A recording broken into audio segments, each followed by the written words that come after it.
peace, peace,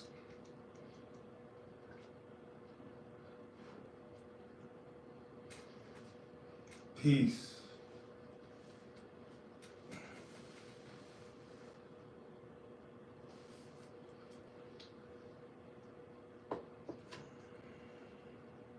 Love, love, love. Unity, unity, unity. Community, community, community.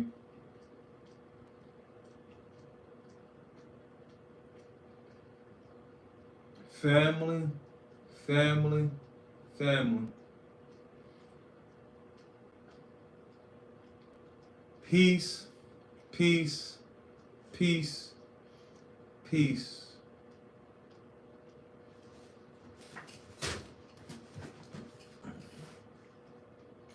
Love, love, love, love, love. Unity, unity, unity, unity, unity. Community, community, community, community, community. Family, family, family, family. Today is December 27th, 2024, 4:29 a.m. Today I will be reading As a Man Thinketh by James Allen.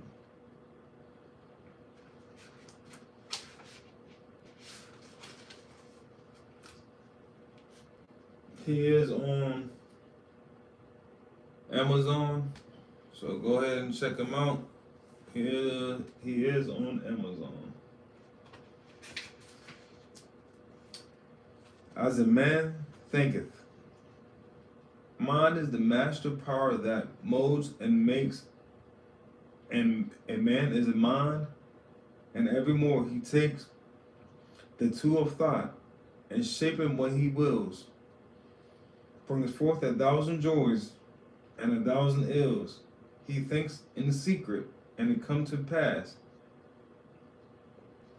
Environment is but his looking glass.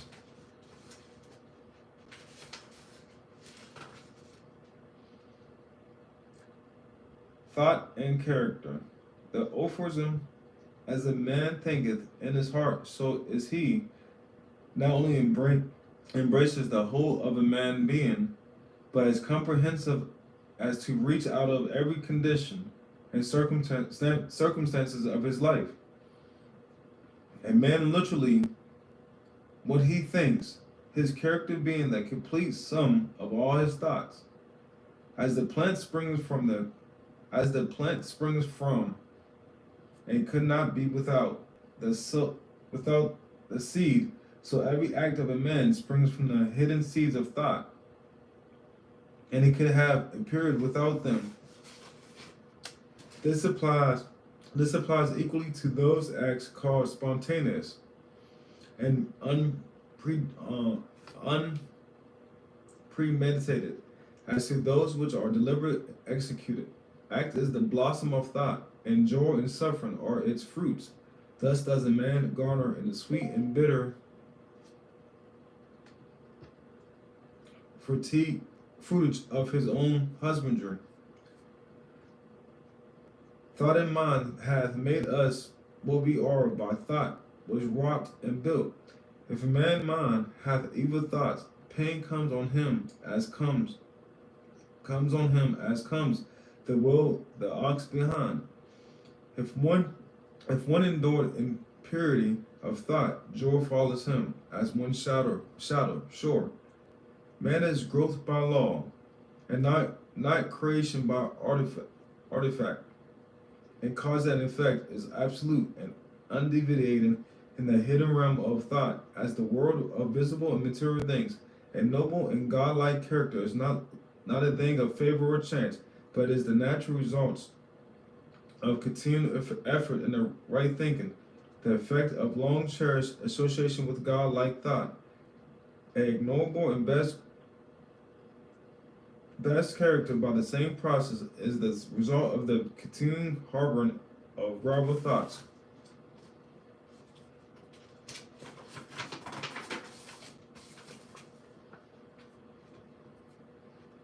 Man is made or unmade by himself. In the armory of thought, he forges the weapons by which he destroys himself.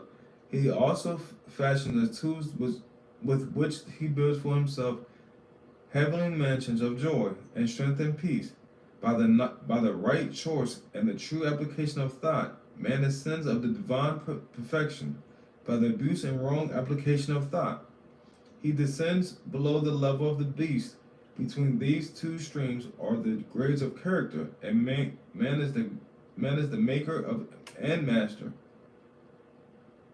of all the beautiful truths pertaining to the soul, which have been restored and brought to light to this age. None is more gladdening or fruitful of divine promise and confidence than this, that man is the master of thought, the mortal of character, and the maker and shaper of conditions, environment, and destiny.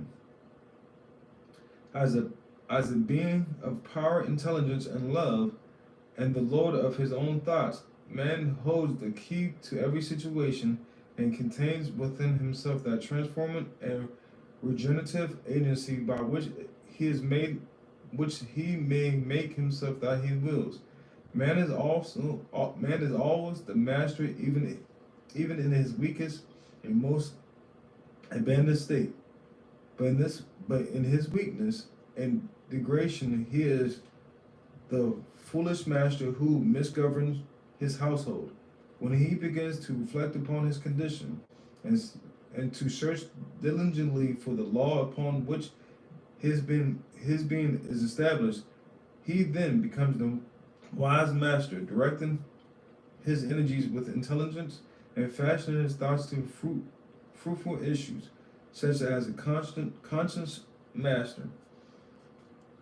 And man can only thus become by discovering within himself the laws of thought, which discover a total in matter of application, self-analysis, and experience. Only by much searching and mining are gold and diamonds obtained, and a man can find every truth connected with his being if he will dig deep into the mind of his soul, and that he is the maker of his character, the molder of his life, and the builder of his destiny. He may unerringly prove if he will watch, control, and alter his thoughts, tracing their efforts upon himself, upon others, and upon his life and circumstances, linking cause and effect by patient practice and investigation.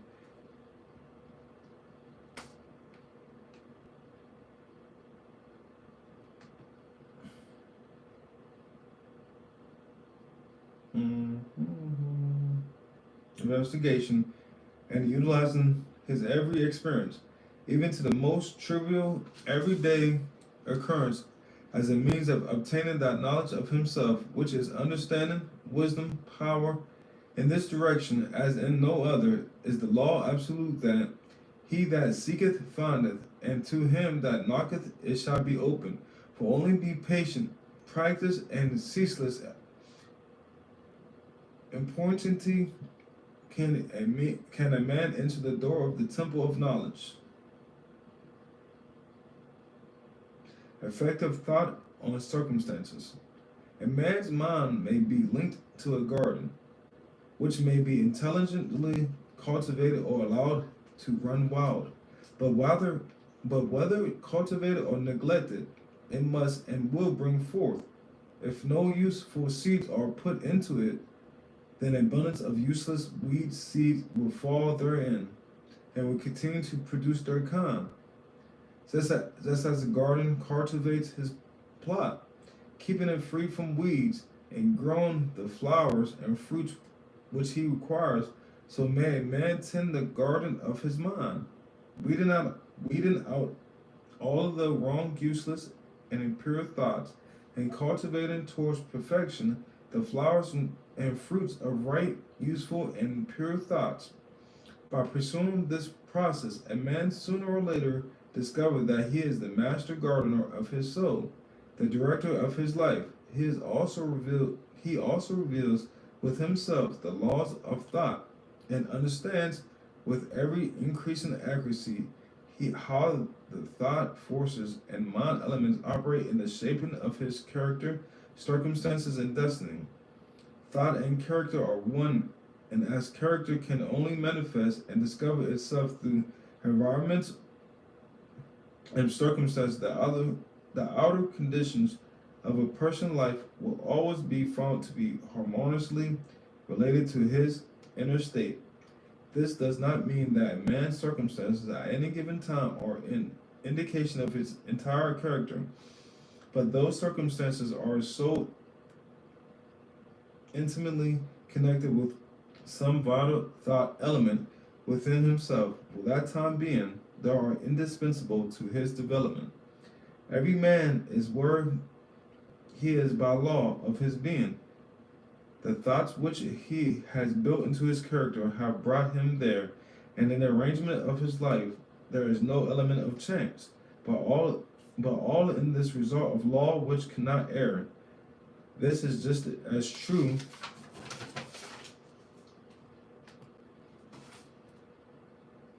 of those who feel out of harmony with their surroundings as of those who are connected with them. As a progressive and evolving being, man is where he is that he may grow as he learns the spiritual lessons which any circumstances contains for him. It passes away and give place to other circumstances.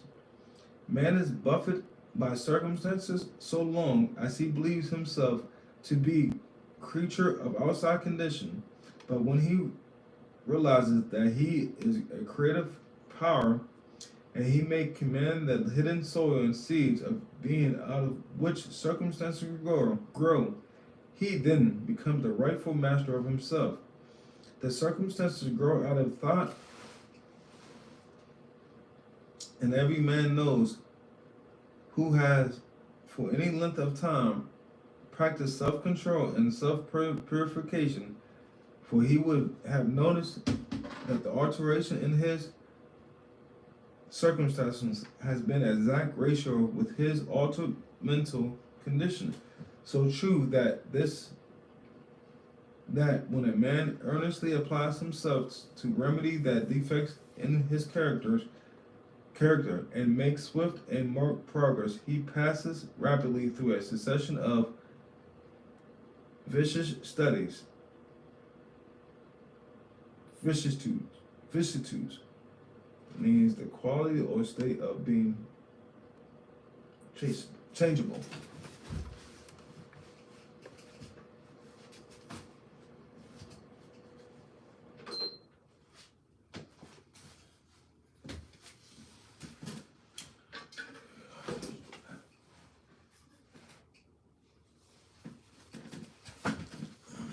Okay. Make sure y'all drink out water out there. Drink your teas. Today I have pineapple juice.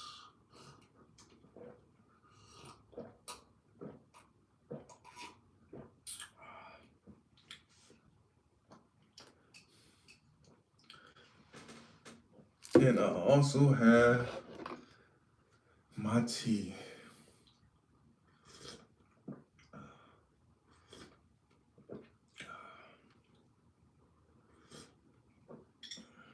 It says, gratitude leads to love.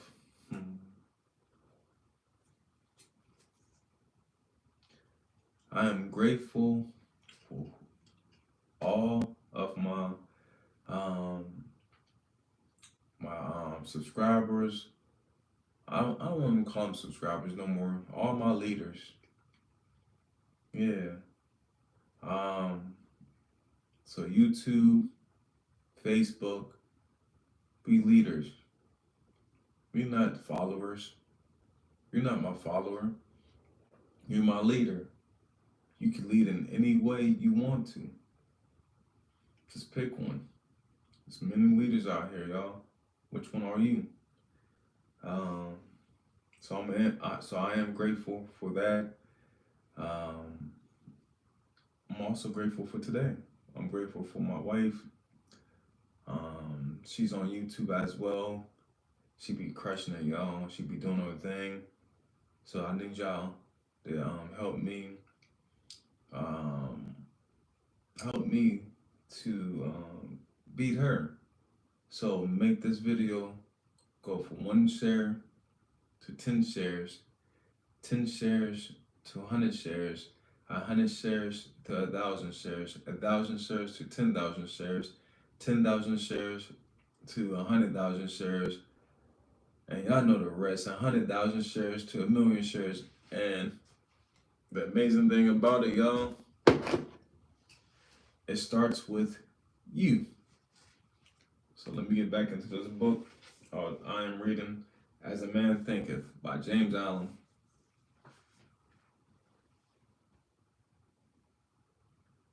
The soul attracts that which it secretly harbors, that which it loves, and also that which it fears. It reaches the height of its cherished aspiration. It falls into the level of the unchaste desire, and circumstances are the means by which the soul receives on. 1 second. Oops, sorry about that. Um,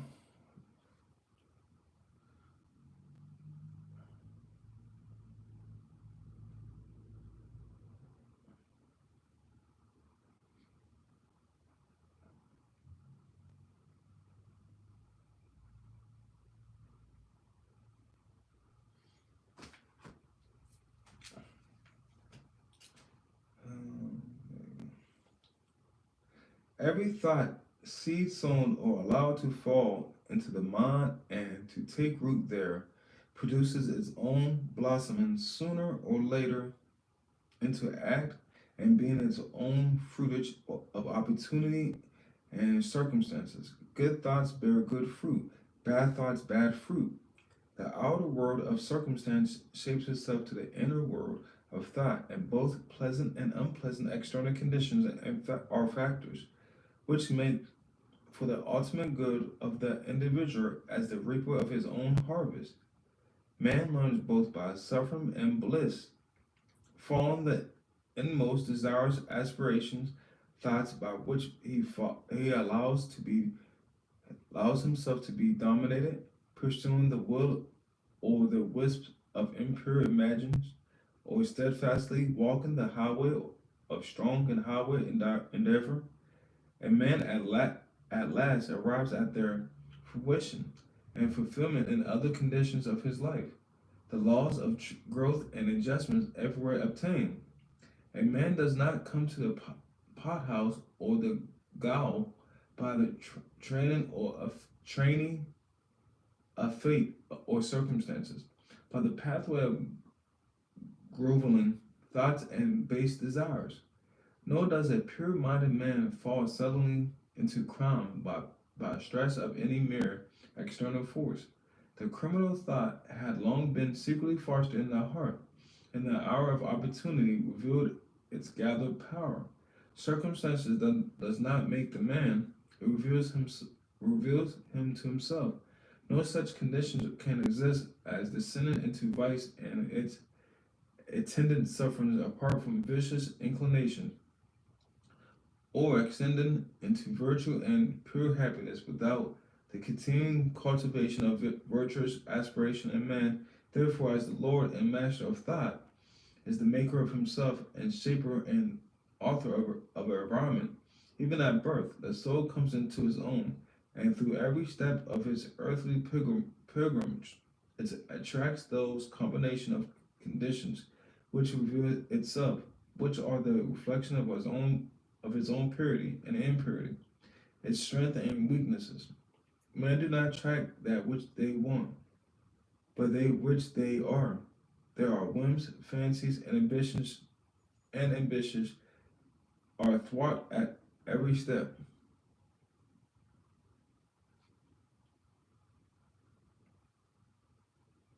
But their inmost thoughts and desires are fed with their own food, be it foul or clean.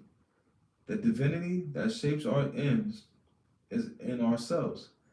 It is our very self. Man is malice only by himself. Thought and action are the gallows of fate. They imp-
the divinity that shapes our ends is in ourselves.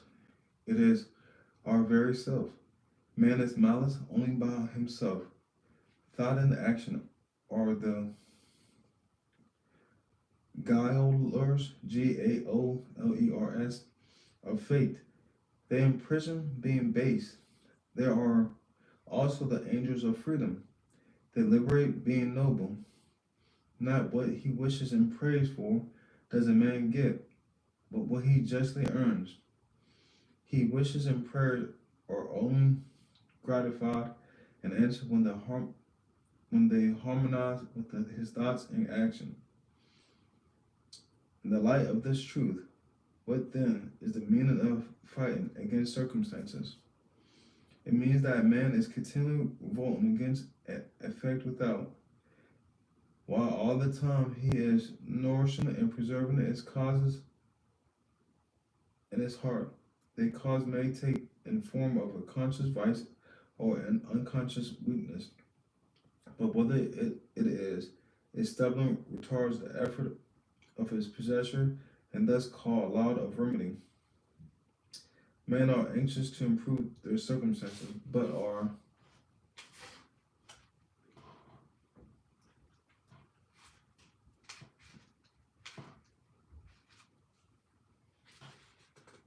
unwilling to improve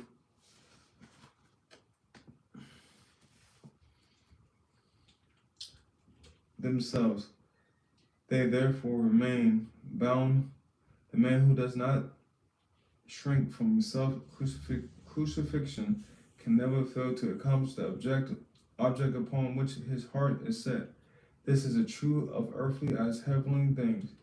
Even the man whose sole object is to acquire wealth must be prepared to make great personal sacrifices before he accomplishes this object.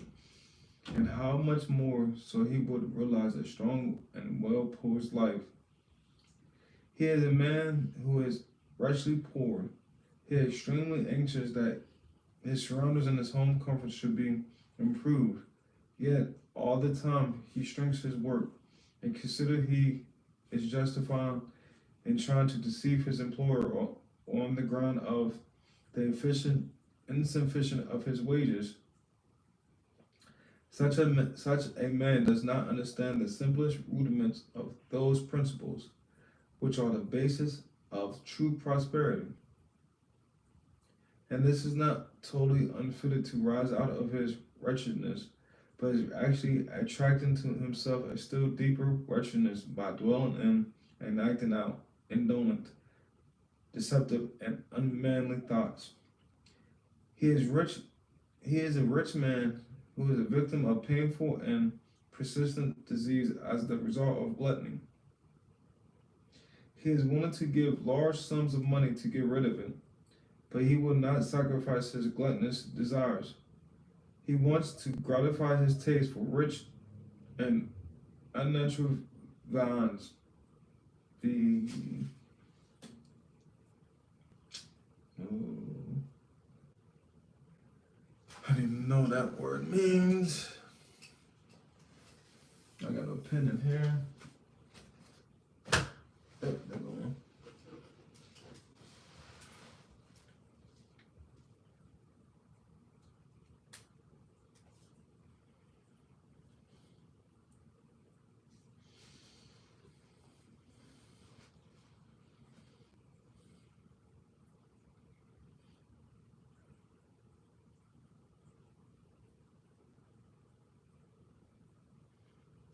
No, I got lost.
I lost where I was at,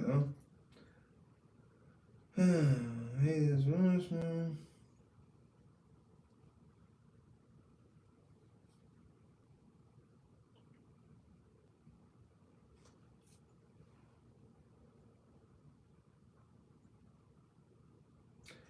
He is a rich man who is victim of a painful and persistent disease. I read that.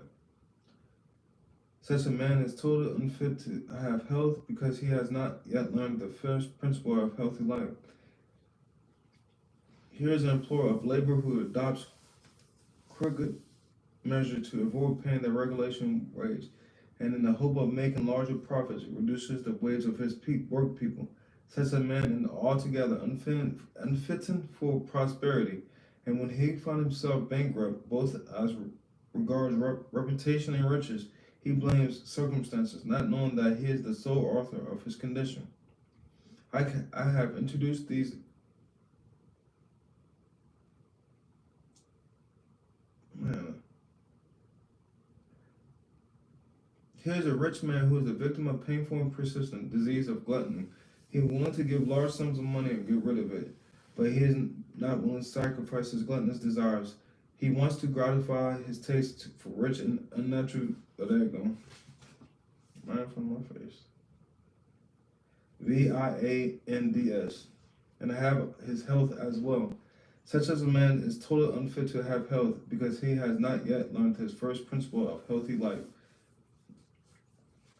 Okay, I have introduced these three cases merely as an illustrative of the truth that man is the cause or through nearly always unconsciously of his circumstances, and that whilst aiming at a good end, he has continued frustrating its accomplishment by encouraging thoughts and desires which cannot possibly harmonize with the end, such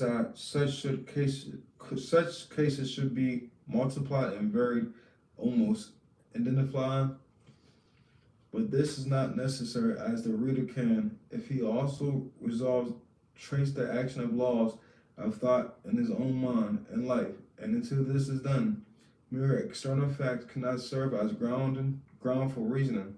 Circumstances, however, are so complicated, thought is so deeply rooted and the condition of happiness vary so vastly with individuals that man entitled so condition, although it may be known to himself, can be judged by another form from the external aspect of his life alone.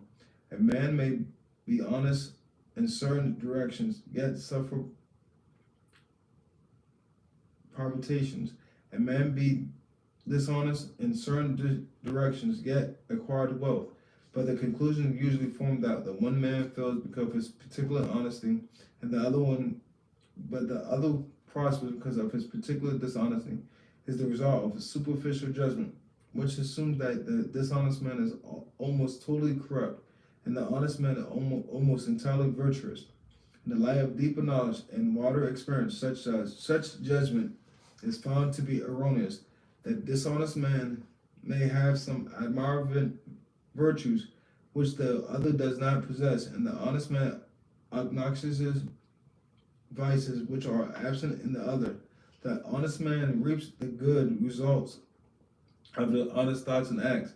He also brings upon himself the sufferings which his vice produced. The dishonest man likewise garners his own suffering and happiness.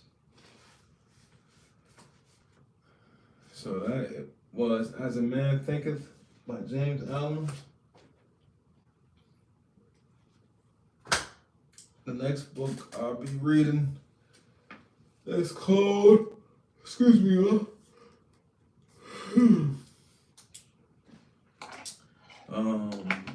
Position to be Found. How to Prepare Yourself for Marriage Right Now by Teresa Renee Hunt. Again, make sure y'all drink your teas out there.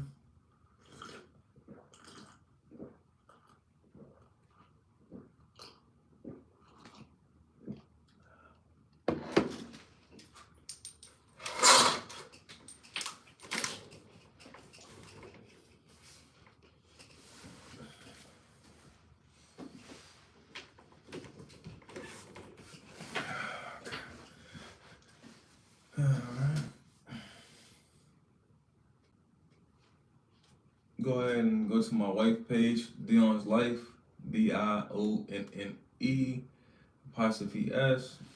She's crushing it, y'all. Help me to get there as well. Let's take this video to 1 share to 1 million shares, and it all start with you. YouTube is Tru Hicks, TruHicks. Go ahead and hit the share button, like button, subscribe button. Remember, we leaders, not followers. So shout out to all my leaders out there. So random page, random chapter of this book came on part 2. Align your decisions with your desires. Chapter 5. Break up with false hope. Matter of fact, I just thought of something too. Take this back. Take this back. Take this back. That's why. Okay. I'm gonna take it right here. I'm gonna take it right here. Hear it from the source, a man perspective. This is what the man got to say about this. So I have shared a load of information with you, but I also want you to gain perspective from a few men. What better way to understand a man than to hear directly from one? I do not ever want you to say you then know how a man thinks. I was asked a question below by a lady on Facebook one day. After I gave her my response, I posted the question on my Facebook page to offer insight to her and other women like you. The question was, what can a Christian woman do to attract a Christian man? Here are some responses from a few men who answered.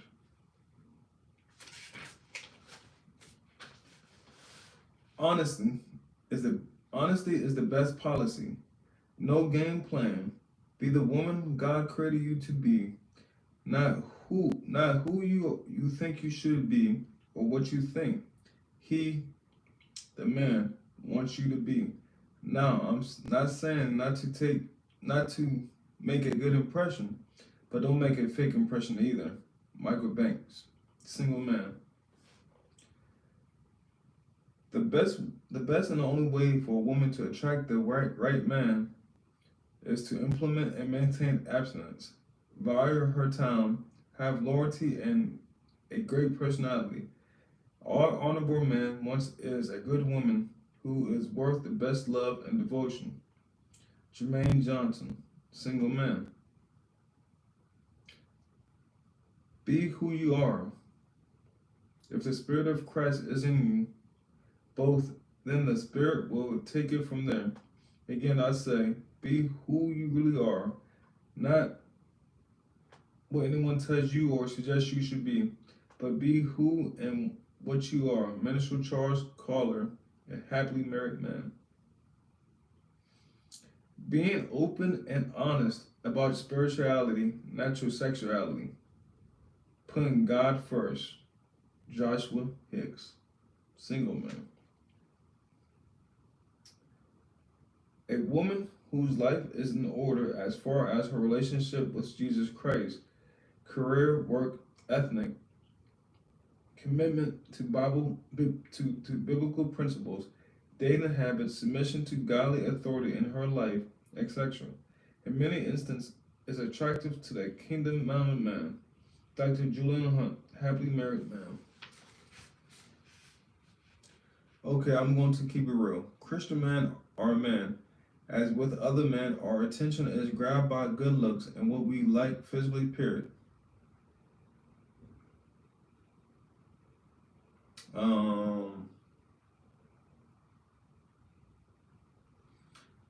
This does not change because I'm saved. That being said, modest sexiness is attractive. Once you have our attention, you must have substance, a friendly smile, smooth conversation, and has her own life with her own worldview.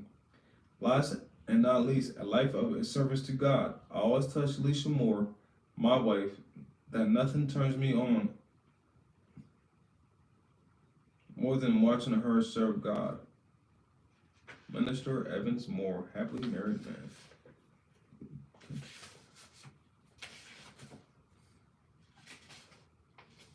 All right, now I'm gonna go to the chapter 5.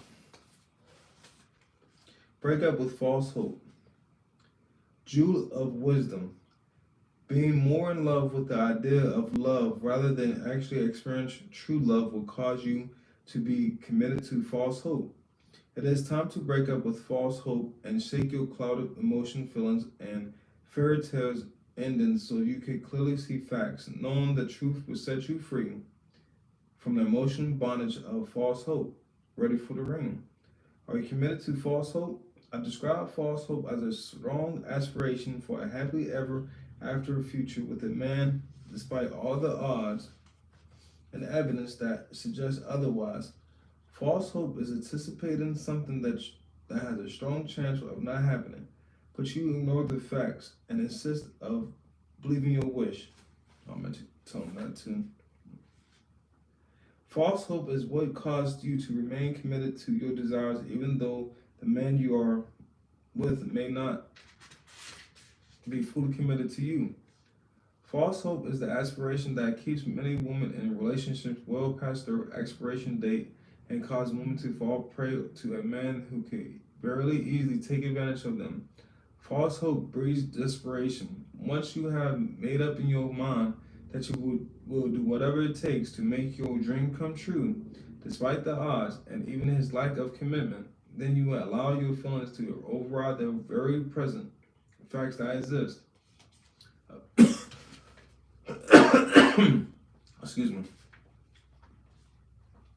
Of course, no woman ever believes that they are married to false hope, because during the season of false hope, you are in la la land. You are in the infatuation stage. You are living in a dream, and it is at the point that no one can tell you anything. You get upset when someone tells you to slow down in your relationship. You despise anyone who tries to shed some light on the character traits of the man you are with. You You think everyone who tries to share their wisdom and input about your relationship is jealous. You ignore the warning signs that are present. You overlook his downfalls and you decide that you will stick with him because you want the end result of being his wife, being his woman, getting a ring, or even having his baby.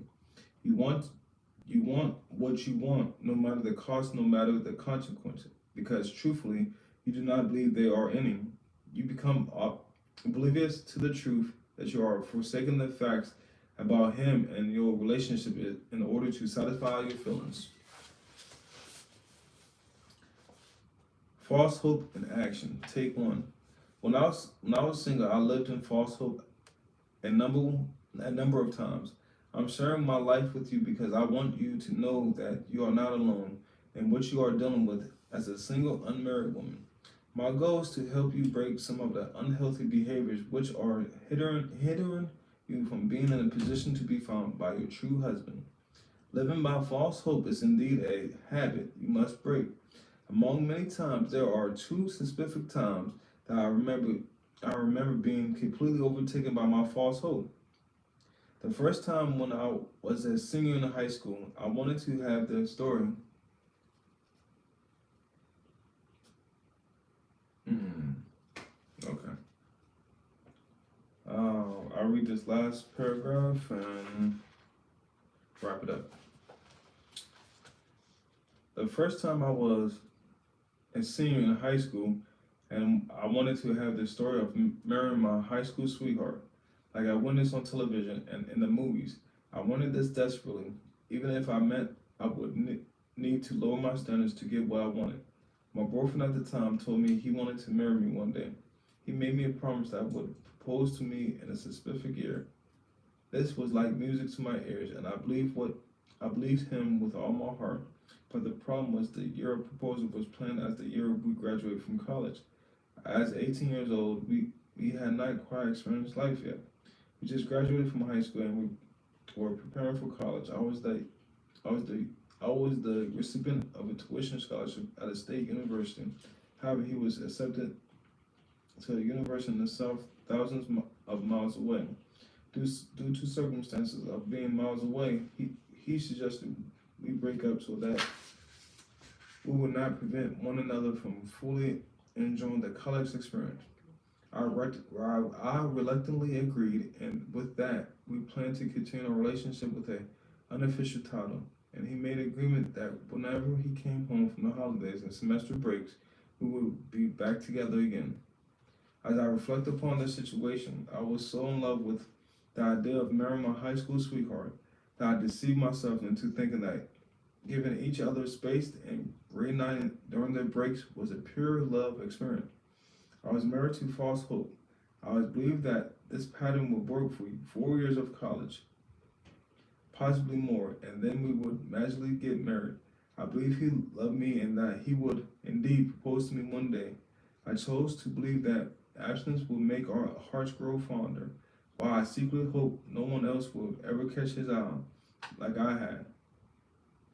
Ending our relationship was painful. Inside, I was afraid that we may not get back together. Really, but what were the chances? He was 1,000 miles away. We did not know what would happen in the future, but I had a tight grip on false hope. I refused to believe the unfavorable possibilities. I knew he was going to sow his wild oats while he was not officially together, but officially I wanted to be with him. I accepted that lifestyle with the attitude that he had better not end up with a baby. In my mind, this was where I would finally draw the line and not marry him. I knew not what to deal with a baby mama drama. Moreover, I had always dreamed of my husband. I have our first child. Dreamed of my husband and I having our first child together.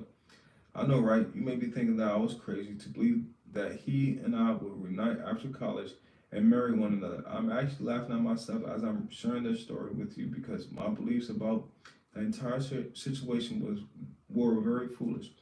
Yes, I was crazy in love, and he had me thinking crazily too. Some may say I was young and dumb, but this encompassed living by false hope. That's the essence of the false hope. It makes you foolish because you choose to live by your feelings and not by reality. I'm sure that you can imagine how this story ended. In short, exactly what I feared would happen did happen. During our sophomore year of undergraduate school, he called me to break the news about a girl's pregnancy, and he was the father. I was completely devastated. I thought he loved me. I believed his word when he said he wanted to marry me. I had even laid aside my standards and expectations of him so that my dreams could become reality. It is very easy to notice right now that I was irrational and lacked common sense and good judgment. It was not until many years later that I became able to recognize the truth. Marriage with him was unlikely, especially since we were not even in a committed relationship with one another. Why did I hang on to him? Why didn't I relinquish a desire that had a strong chance of not happening? You know why. It was decisions and thoughts, even if it meant that I was being unwise by choosing not to recognize the facts. The fact was we were young and I should have not have attempted to live according to the girls in the movie. The fact was that we was experienced puppy love and not a mature, sincere, pure love. The fact was that although I wanted to maintain a long distance relationship, he did not. The fact that was I devoured myself and did not live as a young man. Okay, young man. The truth was I committed to an ideal of love that I wanted to become my reality, but he was not even fully committed to me. You see, I was holding on to false hope. That was by Teresa Renee Hunt, Position to be Found. How to prepare yourself for the right marriage right now. She's definitely on Amazon. So I gotta get going. So peace to y'all. Make sure y'all go check out my YouTube, Tru Hicks, TruHicks. Also my wife, YouTube, she's crushing it, y'all. Dion's Life, that's DIONNE''S. I gotta go hit the gym, y'all. Go get my shots in and my treatments and stuff like that. So until next time, y'all, you know what it is. Peace, love, unity, community, family. So peace, peace, peace, peace, peace, peace, peace, peace, peace. Okay.